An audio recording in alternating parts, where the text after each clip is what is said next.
Welcome to एमकेंडल दोस्तों, channel में आपका स्वागत है। आज मार्केट ने बहुत अच्छा अप मूव दिखाया, जैसे मैंने कल कहा था। बहुत ही बढ़िया से गैप अप दिया। हाउएवर इस गैप अप को सस्टेन नहीं कर पाई, which is a clear sign of weakness. लेकिन इसमें स्ट्रेंथ इतनी ज़्यादा थी अभी तक कि इस वीकनेस के बावजूद भी इसका स्ट्रॉन्ग डेटा कमज़ोर अभी नहीं पड़ा है।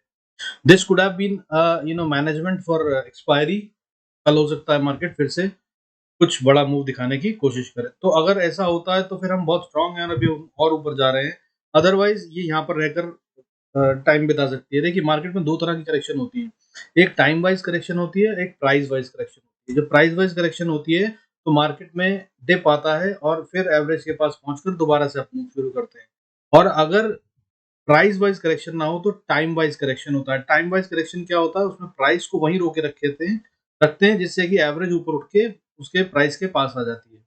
और जब प्राइस और एवरेज पास में आ जाते हैं तब नेक्स्ट मूव डिसाइड होता है। तो अब इन 2 में से एक काम तो होगा, और इन दोनों कामों में प्रोबेबिलिटी जो दिख रही है डेटा के हिसाब से वो टाइम वाइज़ करेक्शन की दिख रही है। और अगर ऐसा होता है तो फिर ऑप्शंस मतलब बाइंग करके तो पैसा नहीं बनेगा, क्योंकि मार्केट वहीं खड़ी रहेगी जहाँ पे है, तो फिर इसका मतलब प्रीमियम्स इरोड होते रहेंगे। फर्दर मंडे को छुट्टी है, यानी कि लॉन्ग वीकेंड में जाने वाले हैं हम, तो कल ऑप्शंस को कैरी करना काफ़ी नुकसानदेह होगा। इंस्टेड ऑफ 2 डेज़ 3 डेज़ का प्रीमियम डीके होगा। तो ऑप्शन बाइंग संभल के कीजिएगा। अगर करें तो जल्दी-जल्दी प्रॉफिट्स बुक कीजिएगा, कैरी मत कीजिएगा अनटिल अनलेस बहुत क्लियर इंडिकेशन हो और आपको बहुत क्लियरली पता हो कि मार्केट कहाँ जा रही है, जो मैं नहीं मानता किसी को पता होता है, बट हो सकता है आप इंटेलिजेंट हो और आपको पता हो तो ही कीजिएगा, अदरवाइज़ अवॉइड दैट। आइए वीडियो शुरू करते हैं। उससे पहले I request to go through the disclaimer. ज़रूरत हो तो वीडियो को पॉज़ करके पूरा पढ़ें। आइए अब देखते हैं डेटा में। देखिए, बाइंग हुई है आज एफआईआई की तरफ से फिर से, और कल से ज़्यादा हुई है। मतलब लास्ट सेशन में उन्होंने 1061 करोड़ की बाइंग करी थी, इस सेशन में उन्होंने 2298 करोड़ की बाइंग करी है। वहीं डीआईआईज़ ने सेलिंग करी है, यानी कि पिछले सेशन में जितनी करी थी उससे थोड़ी-सी कम ही करी है। बहुत ज़्यादा नहीं है comparatively, compared to buying of FIIs as well as compared to their own selling in previous session. पिछले सेशन में उन्होंने 768 करोड़ की सेलिंग करी थी, इस सेशन में उन्होंने 729 करोड़ की सेलिंग करी है, व्हिच इज़ नथिंग। तो ये डेटा वीक नहीं हो रहा है यहाँ पर, और बाइंग इतनी अच्छी है कि इसका मतलब ये है कि मार्केट अभी और ऊपर जाना चाहती है। बट इंडिकेटर्स ऐसी जगह पे पहुँच गए हैं, मार्केट ऐसी जगह पे पहुँच गई है जहाँ पे करेक्शन तो ज़रूरी है। तो हो सकता है कि नीचे ना गिरकर ये टाइम वाइज़ करेक्शन करें, यानी कि यहीं पर मार्केट थोड़ा टाइम बिताए, कुछ दिन भी हैं, और उस दौरान में एवरेज को ऊपर लेके आए। फर्दर डेटा को देखते हुए चलते हैं और फिर आगे लेवल्स जो हैं ट्रेड करने के लिए वो मैं बताऊँगा, और आज मार्केट में क्या हुआ और किन शेयरों में किस तरह से क्या गेम हुआ वो दिखाते हैं, और उससे आपको समझ में आ जाएगा कि मैं और क्या-क्या। देखिए, अभी मंथली के हिसाब से देखा जाए तो एफआईआईज़ पहली बार लास्ट मेरे ख्याल से 11-12 मंथ्स के बाद, बल्कि ज़्यादा ही, इनफैक्ट 14-16 मंथ्स के बाद पॉजिटिव दिख रहे हैं किसी मंथ में। यानी कि इस मंथ अगस्त में उन्होंने अभी तक 11,801 करोड़ की बाइंग कर ली है। अगेंस्ट दैट डीआईआईज़ ने सेलिंग करी है, जो कि बहुत कम है कंपैरेटिवली, 3,404 करोड़ की। तो अगर हम टोटल में देखें तो हमारा करीब-करीब 8,000 करोड़ से ज़्यादा का नेट बाइंग बनती है, जो कि एक अच्छा साइन फॉर द मार्केट है। तो अभी स्ट्रेंथ है मार्केट। हाउएवर सालाना बहुत ज़्यादा सेलिंग करी है एफआईआईज़ ने, जो कि अब धीरे-धीरे घट रही है क्योंकि वो बाइंग कर रहे हैं। अभी की जो एनुअल फिगर बनती है जनवरी से लेकर अभी तक, एफआईआईज़ ने सेल करा है 2,78,171 करोड़ का, और डीआईआईज़ ने बाइंग करी है 2,39,108 करोड़ की। ठीक है? तो इसका मतलब ये है कि अब बहुत पैसा है उनके पास, एफआईआईज़ के पास, जो निकाल रखा है। ये पैसा लगने में करीब-करीब 10, 11, 12 साल लगे थे। वो उन्होंने निकाल के रखा हुआ है, तो अगर इसका 10%, 5%, 15% कुछ भी डालते हैं, तो मार्केट बहुत ऊपर जा सकती है। ठीक है? तो high probabilities, investors don't have to worry, traders be very cautious. अब पैसा बनाना ऑप्शंस में, खास तौर पे बाइंग में, बड़ा मुश्किल है। साथ ही साथ विक्स भी हमारा नीचे आ गया है इस समय, जो कि कल लग रहा था खतरा कि 20 के ऊपर चला जाएगा। आज ये कूल ऑफ हो गया है। आज करीब-करीब 6.28% का फॉल दिखाया है इसने, और वोलेटिलिटी इंडेक्स जो है 18.36 पे आ गया। अब इसके साथ अगर हम चलते हुए चलें, तो इसका मतलब ये है कि अभी मार्केट और थोड़ा टाइम स्टेबल रहेगी और वॉलेटिलिटी कम होगी। वॉलेटिलिटी कम होने का मतलब साइडवेज और रेंज भी हो सकती है, तो वो उस रेंज में रहेगी। दूसरा, अब मैं स्ट्रेंथ की बात कर रहा था, जो कि मैं बोल रहा हूँ कि डेटा आज की कैंडल तो बहुत बियरिश है, पर फिर भी ताकत बनी हुई है। कारण देखिए, आज बढ़ने वाले शेयरों में 1031 शेयर्स बढ़ रहे थे, अगेंस्ट दैट 914 शेयर गिर रहे थे। यानी कि मेजर पार्ट जो है वो बढ़ रहा था। अब कौन-कौन से शेयर थे जो बढ़ रहे थे? देखिए, बढ़ने वाले जिन्होंने कंट्रीब्यूट करा है आज, वो टॉप 5 तो मैं आपको बताता ही हूँ जिनको बताऊँगा, लेकिन उनका कंट्रीब्यूशन जो है, वो कंपैरेटिवली कम तो नहीं कहूँगा, लेकिन जितना है, उसके अलावा भी बहुत सारा है। आमतौर पे इन 5 शेयरों में ही सब कुछ सिमट के आ जाता था, आज ऐसा नहीं है। देखिए, आज बढ़ने वाले सेक्टर कौन-से थे? बैंक्स में बढ़त अच्छी खासी, आईटी कमाल कर रहे थे, बैंक और आईटी ने आज मार्केट को बहुत बढ़िया कमाल दिया। इसके अलावा reality, small cap, mid cap, pharma सब बढ़ रहे थे। फार्मा और small cap, mid cap specially बढ़ना मतलब स्ट्रेंथ ऑफ मार्केट होती है, क्योंकि अगर यहाँ पे बाइंग हो रही है, तो इसका मतलब ये है कि मार्केट अभी और ऊपर जाना चाहती है। गिरने वाले सेक्टर कौन-से थे? मीडिया, एफएमसीजी एंड ऑटो, सिर्फ 3 सेक्टर। ऑटो वैसे भी काफ़ी बढ़ा हुआ है, काफ़ी टाइम से बढ़ रहा है। आईटीसी गिरा है, इस वजह से आज एफएमसीजी में गिरावट दिख रही है, अदरवाइज़ बहुत बड़ी गिरावट नहीं थी। अब बढ़ने वाले जो शेयर थे वो कौन से थे जिन्होंने कंट्रीब्यूट करा? देखिए, 88 पॉइंट्स जो है वो 5 शेयरों से आ गए हैं आउट ऑफ 124। आज निफ्टी जो बंद हुआ है वो 17,659 17,659 पे बंद हुआ है, यानी कि 124 पॉइंट्स की बढ़त। और 124 पॉइंट्स की बढ़त जो है मतलब 0.71%। 124 पॉइंट्स की जो बढ़त है, इसमें से 88 पॉइंट्स कहाँ से आए? बजाज फाइनेंस ने दिए 20 पॉइंट, एचडीएफसी ने दिए 20 पॉइंट से ज्यादा, एचडीएफसी बैंक ने दिए 17 पॉइंट से ज्यादा, आईसीआईसीआई बैंक ने दिए 15 पॉइंट से ज्यादा, और टीसीएस टाटा कंसल्टेंसी सर्विस ने दिए लगभग 15 पॉइंट्स। पॉइंट्स की बात कर रहा हूँ, परसेंटेज की नहीं। और ये कुल मिलाकर बनता है लगभग 88%, 88 पॉइंट से थोड़ा सा ज्यादा। तो 88 points out of 124 in 5 share ने दिए। इसके अलावा भी बाकी बहुत सारी जगह बढ़त थी। इसका मतलब कहाँ-कहाँ थी? देखिए, बड़ी वाली बढ़त कहाँ थी? आईजीएल इंद्रप्रस्थ गैस लिमिटेड 7.45% बढ़ा, अच्छी खासी बढ़त थी। Cummins India 6.03, Mahanagar gas 5.92%, Zydus life, Piramal enterprises, Hindustan एयरन एयरन, मुथूट फाइनेंस, ये सब 4 से 5% बढ़ने वाले शेयर थे। ये सब 4-5% की बढ़त दिखाई है, 4% से ज्यादा एंड 5% से कम। तो ये सब कंट्रीब्यूट कर कर हमारे को ऊपर ले गए और इन्होंने बना दिया मार्केट को 124 पॉइंट ऊपर क्लोजिंग। हालांकि जहां पे मार्केट खुली थी वहां से लगातार नीचे रही, गिरती रही, ऊपर नहीं गई। एक बार अपना हाई टेस्ट करा 4-5-10 पॉइंट का। ओपन जो हुई थी वो 711 पे हुई थी, 17,711 पे। उसके बाद हाई मारा है 719 का। उसके बाद दोबारा इसने कभी कोशिश भी नहीं करी ऊपर जाने की। तो ये साइन जो है ये काफी वीक साइन है। इसका मतलब ये है कि प्रॉफिट बुकिंग हुई है। अब ये रिटेल कर रहा था या कोई और भी कर रहा था, देखने की बात होगी। अगर तो ये रिटेल की बाइंग सेल ऑफ की प्रॉफिट बुकिंग थी, तो फिर ये मार्केट अभी और ऊपर जाएगी। और अगर कहीं स्मार्ट मनी ने इसको गेम करा है, डीआईएस एफआईएस ने, तो फिर मार्केट अब ऊपर नहीं जाएगी। और वैसे भी मैं आपको बता रहा हूँ, अभी हम 1200 पॉइंट लगभग बढ़ चुके हैं। 1175 पॉइंट्स की बढ़त लगातार आ गई है। हम पिछले 28 जुलाई से लगातार बढ़ रहे हैं, एक्सेप्ट फॉर वन डे 5 अगस्त, जिस दिन हमने 4 अगस्त, जिस दिन हमने सिर्फ 6 पॉइंट्स की गिरावट देखी थी। उसके अलावा मार्केट ग्रीन में ही रही है, कभी रेड में बंद ही नहीं हुई है। तो इन दिनों में हमने कितना गेन कर लिया? 1175 पॉइंट और 1200 पॉइंट की बढ़त, बिना करेक्शन, बिना रिट्रेसमेंट, बिना consolidation, is not a very good sign. Building बन रही है, नींव कमजोर है। The foundation has to be strong for a big building और अ स्ट्रांग बिल्डिंग। तो ये खतरने की बात है। तो दो बातें मैंने आपको बता दी जो कि वीकनेस की है, बाकी सब जो है वो स्ट्रेंथ की है। अब आगे चलते हैं, बाकी के इंडिकेटर क्या कह रहे हैं। देखिए, गोल्ड इस समय आप चल रहा है, बहुत ज्यादा नहीं है, हालांकि 0.27% का गेन है, 52,383 पे है, ये कोई चिंता का विषय नहीं। सिल्वर अभी डाउन आया हुआ है, इस समय 59,204 पे चल रहा है, 0.32% का फॉल है, बहुत बड़ा फर्क नहीं है। डॉलर खतरनाक जगह पे पहुंच गया। डॉलर आज 80 रुपए के ऊपर ट्रेड कर रहा है। मैं कई दिन से कह रहा था, अगर ये 80 रुपए के ऊपर आता है तो ये हमारी मार्केट को हिट दे सकता है। तो ये है वो फैक्टर जिस पे आपको कल नजर बनाए रखनी है। डॉलर 80 रुपए के ऊपर अगर ट्रेड करता रहा तो ये मार्केट को गिराने में सहयोग दे सकता है, कहना चाहिए। अब अगर बात करें कि कितना बढ़ा हुआ डॉलर, हालांकि बहुत ज्यादा नहीं, 0.18% बढ़ा है, पर 80 रुपीज के ऊपर चला गया है, ये खतरनाक है। क्रूड भी आज बढ़ रहा है, 2% से ज्यादा की बढ़त है, इस समय 7,440 पे ट्रेड कर रहा है। हालांकि शाम तक मुझे लग रहा है कि होते होते इसमें भी थोड़ी गिरावट आ जाएगी। मैंने कल सोचा था 7,000 को तोड़ देगा, कल ही 7,000 को तोड़ भी गया, लेकिन उसके बाद फिर वापस ऊपर आ गया है। और कोई चिंता का विषय नहीं है, जब तक ये 8,000 के ऊपर नहीं जाता तब तक ये हमारे लिए बहुत बड़ा हिट नहीं है, बिकॉज 8,000 तक की प्राइस को ऑलरेडी प्राइसिंग करा हुआ है मार्केट ने। We will not get worried because of this, market will not react on this. Further SGX Nifty भी आज फ्लैट चल रहा है, अभी फिलहाल कोई बढ़त नहीं है। ऑलमोस्ट 20 पॉइंट की बढ़त चल रही है 17,717 पे, हालांकि जहां क्लोज हुए हैं हम वहाँ से ऊपर चल रहा है, लेकिन सिर्फ 17 पॉइंट की बढ़त दिख रही है अभी के सेशन में, जो कि बहुत स्ट्रॉन्ग नहीं है, तो हो सकता है कल मार्केट साइडवेज रहे फिर से अभी, ठीक है। अब क्रिटिकल लेवल क्या होंगे, देखिए साहब मेरी तरफ से अगर आप क्रिटिकल लेवल नोट करते हैं और उससे फायदा होता है तो फिर से नोट कर लीजिए कागज पे। बैंक निफ्टी का क्रिटिकल लेवल अब है 38,800, 879 पे हम ट्रेड कर रहे हैं, इस समय क्लोज हुए हैं। अब ये 800 नहीं तोड़ना चाहिए, जब तक ये 800 के ऊपर है तब हम और ऊपर बढ़ रहे हैं, इसमें कोई शक नहीं है, ठीक है। और हम 39,000 के तरफ जा रहे हैं। हाउएवर अगर ये नीचे भी जाता है तो भी 38,000 एक अच्छी सपोर्ट है, 38,000 को ब्रेक करता नहीं दिख रहा। निफ्टी में क्रिटिकल लेवल क्या है, अभी है 17,330, 17,330। उसको जब तक ये रिटेन करे हुए है तब तक हम बहुत स्मूथली और सेफली कह सकते हैं कि हम ऊपर जा रहे हैं, ठीक है। तो this would be the range, बाकी नंबर्स को आप नोट कर सकते हैं।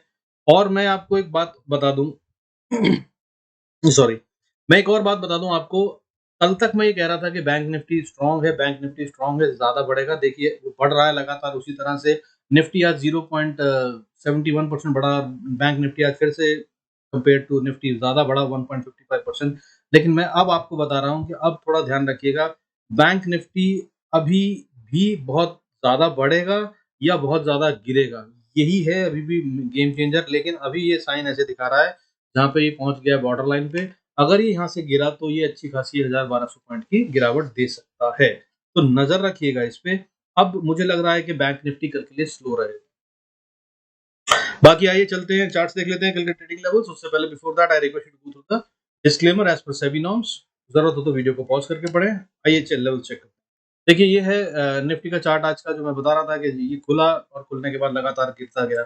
ओपनिंग हुई थी 17,711 पे और उसके बाद हाई मारा 17,716-19 का, और उसके बाद लगातार नीचे चलता रहा, और जो क्लोजिंग हुई है वो लोएस्ट लेवल पे हुई है, और वो विद द कैंडल जो कि काफी बियरिश है, आखिरी वाली कैंडल भी। और अगर आप डेली कैंडल देखेंगे तो वो भी बहुत बियरिश है, और इसलिए मैं कह रहा हूँ कि कल ये नीचे आ सकता है, और इसको गैप भी छोड़ के आया है तो गैप फिल करना है लगातार। हालांकि पहले गैप छोड़ता हुआ आ रहा है, जिन्हें इसने अभी तक फिल नहीं करा, नीचे काफी 16,900 तक, 16,800 तक में कई सारे गैप्स हैं जो इसे फिल तो करना ही है एक दिन, ठीक है, बिकॉज गैप्स नहीं छूटते हैं कभी भी मार्केट। बट कब होंगे वो देखने की बात है। अभी हम थोड़ा-सा दूर हैं उससे, वो जगह से जहाँ से कि रिवर्सल या करेक्शन की ज़रूरत हो सकती है। अभी भी हम थोड़ा-सा और ऊपर बढ़ सकते हैं। लेकिन ये रेड लाइन जो मैं दिखा रहा हूँ, देख रहे हैं अगर आप, तो ये ट्रेंड लाइन है जो पिछली, ये वीकली डेटा पे है, और पिछली 3 बार ये यहाँ पर हम हिट कर चुके हैं पिछले करीब 8 महीने में, 6 महीने में, और ये हम कभी पार नहीं कर पाए। इस बार फिर इसने पार करी, लेकिन ये पार कर रिटेन नहीं कर पाया, नीचे आ गया। हालाँकि ये चौथी बार है इसका अटेम्प्ट। जनरली जो टेक्निकल्स में रूल कहा जाता है कि fourth time is the strongest, और उसमें अगर मार्केट दोबारा से लेवल को टेस्ट करती है तो वो उसको पार कर जाती है, कर ही लेना चाहिए उसको, बहुत हाई प्रोबेबिलिटी होती है। हाउएवर दूसरी साइड ऑफ द कॉइन ये है कि अगर फोर्थ टाइम में भी वो फेल होती है तो इसका मतलब बियर्स बहुत स्ट्रांग है और मार्केट के ऊपर जाने की प्रोबेबिलिटी कम है। तो इसलिए इन दोनों को अब कूल ऑफ होना है, यानी कि बियर्स भी स्ट्रांग है, बुल्स भी स्ट्रांग है, तो इसका मतलब इस लेवल पे कंसोलिडेशन होनी चाहिए। फिर कौन स्ट्रांग होगा वो दिखाएगा, और जो दिखाएगा उसके हिसाब से मार्केट मूव करेगी। सो वंस अगेन, ऑप्शंस में बी वेरी कॉशियस, बहुत छोटे-छोटे प्रॉफिट के लिए खेलिएगा अगर आप बात कर रहे हैं ऑप्शन बाइंग की। अदरवाइज ऑप्शन सेलर्स के लिए ये एक अच्छा टाइम है। वॉलेटिलिटी इंडेक्स भी कूल्ड ऑफ हो गया है, तो बहुत हाई प्रोबेबिलिटी है कि सेल ऑफ में बहुत अच्छा फायदा मिले ऑप्शन सेलिंग में, ठीक है। तो अब लेवल्स देख लेते हैं। रिवायत के अनुसार अगर निफ्टी को ऊपर जाना है तो देखिए सबसे पहली रेजिस्टेंस मैंने जो कल भी बताया था, आज भी परसों भी बताया था, रोज बता रहा हूँ, ये वही एरिया है। इस एरिया को देख लीजिए, मार्केट यहाँ पर जब तक है तो ट्रेड मत लीजिएगा। वो कौन सा एरिया है, 17,650 से लेकर 17,680-90, इसके बीच में ट्रेड नहीं बनता है। यहाँ पर मार्केट कभी भी फ्लक्चुएट कर सकती है, स्टे कर सकती है, डिसाइड कर सकती है बड़े मूव के लिए। ये एरिया में अगर आपने कोई ट्रेड लिया और वो पलट गया बिना स्टॉप लॉस के, अगर आपने रखा होगा सिस्टम में, तो ये आपको 2-4 मिनट में ही सारा कैपिटल खा जाएगा, ऐसा भी कुछ मूव दे सकता है। सो बी कॉशियस इन दिस। और अगर खेलना ही हो तो स्टॉप लॉस सिस्टम में डाल के खेलिएगा, जो कि वैसे ही ऑप्शंस में बड़ा नुकसानदेह काम होता है। अगर आप ऑप्शंस में सिस्टम स्टॉप लॉस डालते हैं तो फिर वो कभी भी खा लिया जाता है, क्योंकि ये डेटा लीक होता है या क्या होता है मुझे नहीं पता, but yes that happens very regularly. तो 680 को अगर पार करें तो ये अगली रेजिस्टेंस फिर वो 690-700 पे है, 717। इनफैक्ट अगर आपको बुलिश ट्रेड लेना हो तो मैं ये कहूंगा मेरी समझ से 720 के ऊपर अगर कम से कम 10-15 मिनट मार्केट ट्रेड करे 17,720 के, तभी इसमें बुलिश ट्रेड लीजिएगा। ये इसकी वो रेजिस्टेंस है जिसे इसे पार करना अब मुश्किल होगा। और अगर कर लेती है और उसके ऊपर रहती है तो ये सपोर्ट की तरह काम करेगा, इसके नीचे नहीं आना चाहिए। इसको फिर स्टॉप लॉस बनाकर आप बुलिश ट्रेड ले सकते हैं। तो कहाँ तक के लिए? तो फिर 17,750 पहला लेवल, दूसरा स्ट्रॉन्ग सा रेजिस्टेंस है थोड़ा 790 पे, ठीक है? 790 को अगर ये पार कर लेता है 700, तो ये थोड़ा स्ट्रॉन्ग हो जाएगा और उसके बाद फिर और ऊपर जाने की कोशिश करेगा। हालाँकि आप यहाँ पर स्टॉप लॉस ट्रेल कर लीजिएगा क्योंकि यहाँ से बहुत हाई प्रोबेबिलिटी है अगर यहाँ तक भी आया तो वापस रिवर्सल लेगा और फिर ये वापस ट्रेंड लाइन को छुएगा, कम से कम। और अगर उसके बाद बढ़ता है तब वो असली मूव होगा राइट वाला। तब उस पे मैं बुल ट्रेड लूँगा, मैं हालाँकि इस पे ट्रेड नहीं लूँगा, ठीक है? और लिया भी तो स्कैल्पिंग का होगा। फर्दर अगर इसने 800 को तोड़कर ऊपर ट्रेड करना शुरू करा तो फिर 850 पे एक स्ट्रॉन्ग रेजिस्टेंस है, वहाँ पर ये फिर अटक सकता है और मैं यहाँ पर अपना स्टॉप लॉस ट्रेल करूँगा, मैं प्रॉफिट बुक नहीं करूँगा क्योंकि अगर ये यहाँ से 2 बड़ी रेजिस्टेंस को पार करके आया है, जो कि बहुत कम पॉइंट्स के हिसाब से है, तो ये बहुत हाई प्रोबेबिलिटी है कि ये इसको ब्रेक कर दे और अगर इसको ब्रेक कर दिया तो हम गेम हो जाएँगे 18,000, 18,200, 18,400, ठीक है? नहीं, तो ये नीचे जा ही रहा है, मैं आपको बता दूँ। नीचे जाने के साइन्स जो हैं वो क्या होंगे और कहाँ जाएगा, आइए देख लेते हैं। नीचे की तरफ अगर निफ्टी जाना चाहता है तो 17,640 630 जो है एक एरिया होगा जिसे इसे तोड़ने की कोशिश नहीं करनी चाहिए। अगर ये तोड़ता है तो इसका मतलब ये गैप फिल करने जा रहा है, जो कि बनता है 17,530 के पास। हालाँकि मैंने आपको कहा है कि 580 से 530 भी नो ट्रेड ज़ोन है, इसमें ट्रेड मत कीजिएगा। तो अगर आप ऊपर से ट्रेड करते हुए आए हैं, जहाँ पे आप यहाँ पे आकर 17,580 पे किसी ट्रेड में है जो प्रॉफिटेबल है, तो स्टॉप लॉस को ट्रेल करना शुरू कर दीजिएगा। हर 10 पॉइंट बाद 4-5 पॉइंट नीचे अपना स्टॉप लॉस ट्रेल करते जाइएगा, तभी प्रॉफिटेबल रहेंगे, नहीं तो खतरनाक होगा। और जिनको डर लगता हो, वो यहाँ पर अपना प्रॉफिट पहले ही बुक कर लें, डोंट टेक रिस्क। मैं शायद बुक कर लूँगा 50% और बाकी का ट्रेल करके खेलूँगा, ठीक है? So that will be my strategy. और अगर ये 17,530 पे आकर बाउंस नहीं करता है, जिसकी हाई प्रोबेबिलिटी है, कर लेना चाहिए, लेकिन अगर नहीं करता है, तो फिर ये 500 पे जाएगा, 500 इसका एक लेवल होगा, 500 के लेवल के बाद इसको जाना होगा अगले लेवल पे, वो 470 पे इसका नेक्स्ट लेवल आएगा जहाँ पर इसको सपोर्ट मिलेगी। 470 के बाद इसको 450 पे भी छोटी-सी सपोर्ट मिलती है और उसके बाद एक स्ट्रॉन्ग सपोर्ट जो है 430 पे आती है, जहाँ से बहुत हाई प्रोबेबिलिटी है कि इसको बाउंस कर लेना चाहिए, यहाँ से वो आगे नहीं जाएगा मेरे हिसाब से नीचे की तरफ, ठीक है? तो ये हो गए लेवल नीचे की तरफ और अगर इसके नीचे जाता है तो फिर ये 423 और 400 को तोड़ने की कोशिश करेगा, जो कि छोटी-छोटी रेजिस्टेंस है और इसको तोड़कर अगली सपोर्ट जो स्ट्रॉन्ग वाली आती है वो 17,380 पे आती है। और यहाँ तक के लिए आप गेम देख सकते हैं कल, इससे ज़्यादा का कोई चांस नहीं है कल, ठीक है? तो this will be the trading levels for tomorrow in Nifty. अब देख लेते हैं कि बैंक निफ्टी में क्या रहेगा। बैंक निफ्टी में भी कुछ ऐसा ही दिख रहा है हालाँकि, लेकिन बैंक निफ्टी कुछ ऐसी जगह पे है जहाँ पे ये डिसाइड करेगा कि इसको नीचे जाना है कि ऊपर जाना है, या ये जा पाएगा या नहीं जा पाएगा। कारण मैं बता देता हूँ आपको, क्योंकि ये नो मैन्स लैंड के अंदर पहुँच चुका है, ठीक है? तो इसके लेवल्स जो होंगे वो ये कि ये अगर 38,830-35 के आसपास है, तो ऊपर जाने की कोशिश में इसको सबसे पहली रेजिस्टेंस जो है वो 38,930 पे मिलेगी। 930 को पार करना या 950 मान लीजिए पार करना इससे मुश्किल होगा और 950 को पार कर लिया तो 39,000 will be a psychological resistance once again. तो इसके लिए बहुत स्ट्रॉन्ग रेजिस्टेंस 2 हो जाती है यहाँ पर, इसलिए इसको ऊपर जाने में दिक्कत हो सकती है, ठीक है? And market generally, is the rule is says that it follows the path of least resistance, ठीक है? अब ये जाएगी अगर 39,000 के ऊपर, तो फिर इसको अगली रेजिस्टेंस जो मिलती है वो 39,280 के आसपास और फिर उसके बाद 39,510 के आसपास मिलती है। तो 510 तक की आराम से जा सकती है और उसके बाद 40,000 तक जो है वो ओपन एरिया है, जो कि गेट्स खुल जाएँगे। फिर ये ट्रेड वहाँ तक करेगी कि नहीं, वो कल देखने की बात होगी। उसको हम देखते हैं कल, उसके बाद 40,000 तक के लिए गेट खुल जाएँगे। इनफैक्ट 40,300 तक के लिए गेट खुल जाएगा, ठीक है? तो नज़र बनाए रखिएगा। अब नीचे आना है तो क्या करेगा? बैंक निफ्टी को अगर नीचे आना है, तो इसको पहली सपोर्ट बहुत हल्की-सी है, हालाँकि 38,770 पे मिल जाएगी। 70 को अगर इसने तोड़ा तो फिर 690 और 650 के बीच में फिर से एक एरिया है जहाँ पे इसको सपोर्ट मिल जाएगी। लेकिन अगर इसको तोड़ दिया तो फिर ये जा रही है नीचे गैप फिल करने।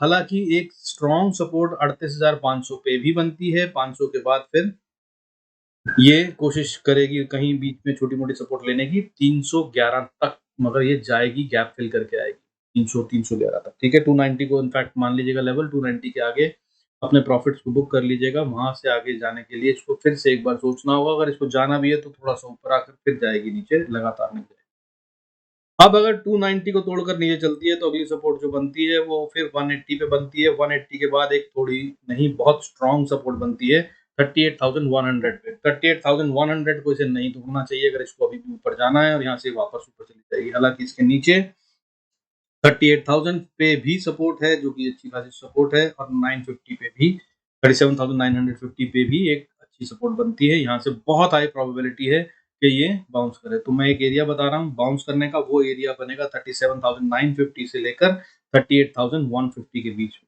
यहाँ से बहुत हाई प्रोबेबिलिटी है कि मार्केट या तो इस रेंज में घूमे या यहाँ से वापस बाउंस कर ऊपर चली जाए बैंक निफ्टी। ठीक है, so this will be a level to trade for tomorrow, और अच्छे से ट्रेड कीजिएगा। लेकिन अगर इसको नीचे तोड़ दे तो फिर ये खतरनाक लेवल की तरफ बढ़ जाएगी, जिसका मतलब ये है कि इसको अगली स्ट्रॉन्ग सपोर्ट जो मिलेगी वो फिर नीचे 37,200 पे आती है, जिसको इसे किसी भी स्थिति में ब्रीच नहीं करना चाहिए। इसे ब्रीच करने का मतलब बुलिश ट्रेंड खत्म। ठीक है, हालांकि छोटी छोटी सपोर्ट्स जो है वो 728, 643, 37,530 पे भी है। Do the good trades with this, be profitable. मुझसे अगर कुछ गलती हो रही है, कमी है, तो do mention that in comments. And अगर अच्छा लग रहा है, फायदा हो रहा है, तो भाई do like, subscribe and share the video. Thank you so much, God bless us all, see you in next video.